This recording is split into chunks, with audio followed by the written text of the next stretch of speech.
Hello friends, welcome to ফারহিনের রান্নাঘর। আজ আমি বানিয়েছি টক ঝাল মিষ্টি স্বাদের একটি স্যান্ডউইচ। এটি পরিবেশন করেছি একটি ডিম পোচের সাথে। দেখুন, স্যান্ডউইচটি দেখতে সুন্দর লাগছে না?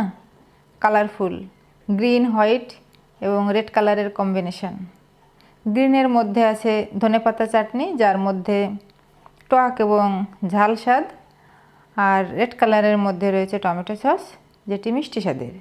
যারা খাট্টা মিঠা খেতে খুব পছন্দ করেন তাদেরকে এই স্যান্ডউইচটি খুবই ভালো লাগবে।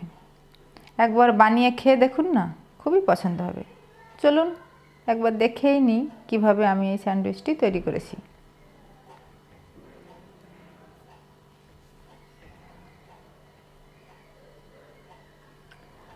আমি একটি গাজর স্লাইস করে কেটে নিয়েছি, একটি আলুকেও স্লাইস করে কেটে নিলাম। এগুলোকে আমি সিদ্ধ করার জন্য একটি ছোট্ট প্রেসার কুকারে দিয়ে দিলাম। আপনারা যে কোনোভাবে সিদ্ধ করে নিতে পারেন।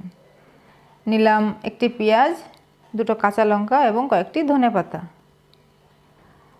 এগুলোকে আমি স্লাইস করে কেটে নেব। পেঁয়াজগুলোকে প্রথমে আমি স্লাইস করে কেটে নিলাম।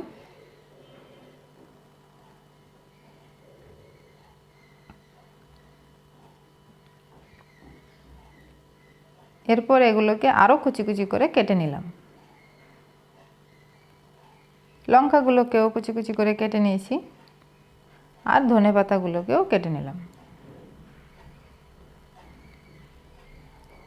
এবার দেখুন, আমার কুচানো পেঁয়াজ, ধনেপাতা এবং লঙ্কা রেডি।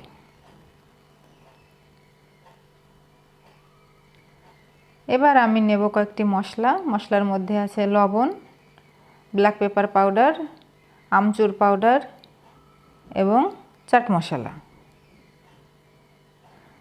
এবার আমি সিদ্ধ করা আলু এবং গাজরগুলোকে একটা বাটিতে তুলে নিলাম। খুব গরম আছে তো, তাই আমি কাঁটা চামচের সাহায্যে একটু ম্যাশ করে নিচ্ছি। আপনারা ভুলেও হাত দিতে যাবেন না গরম অবস্থায়। এবার এর মধ্যে কুচানো পেঁয়াজ,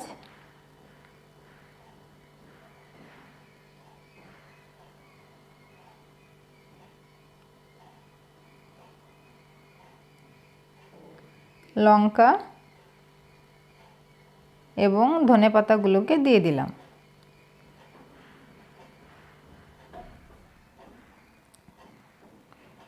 দিয়ে একটু মিশিয়ে নিলাম। এবার এর মধ্যে আমি দিয়ে দেব আমার সাজিয়ে রাখা মশলাগুলো। লবণ 1 teaspoon, black pepper powder 1 teaspoon, chaat masala 1.5 টিস্পুনের মতো,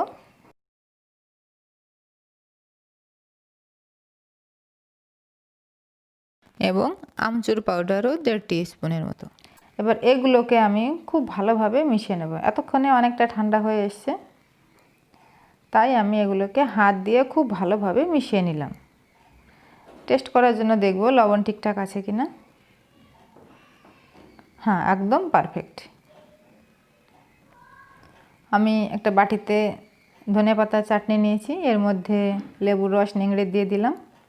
ধনেপাতা চাটনিটা আমি কিভাবে করেছি যদি আপনারা দেখতে চান, আমি পরবর্তী কোনো এক ভিডিওতে আপনাদের বানিয়ে দেখাবো।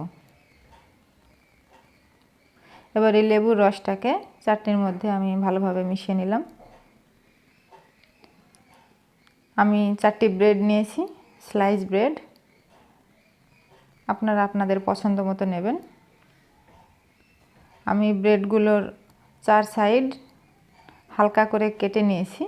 আপনারা চাইলে কাটতেও পারেন, নাও পারেন। এবার ব্রেড চারটেকে আমি একটা প্লেটে সুন্দর করে সাজিয়ে নিলাম।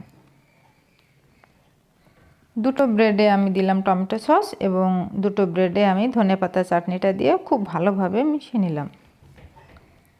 দুটো ব্রেডের মধ্যে, যার মধ্যে আছে টমেটো সস, সেই দুটো ব্রেডে আমি আলুর স্টাফিংটা খুব সুন্দর করে সাজিয়ে নিচ্ছি।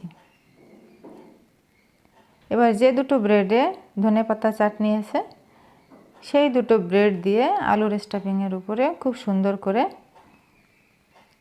সাজিয়ে রেখে দিলাম। এবার স্যান্ডউইচটি মোটামুটি রেডি। এটাকে আমি দীর্ঘক্ষণের জন্য রেখে দিতে পারি। যখন আমার খিদে পাবে কিংবা আমার ঘরের লোক খেতে চাইবে তখনই এটা আমি বাটারের সাহায্যে সেকে পরিবেশন করব। চলুন একবার দেখে নিই কীভাবে আমি বাটারের সাহায্যে ব্রেড দুটোকে সেকে নিয়েছি। একটি গরম ফ্রাই প্যানে বাটার দিয়ে বাটারটা মেল্ট হওয়ার পর আমি স্টাফিং করা ব্রেড দুটো দিয়ে দিচ্ছি।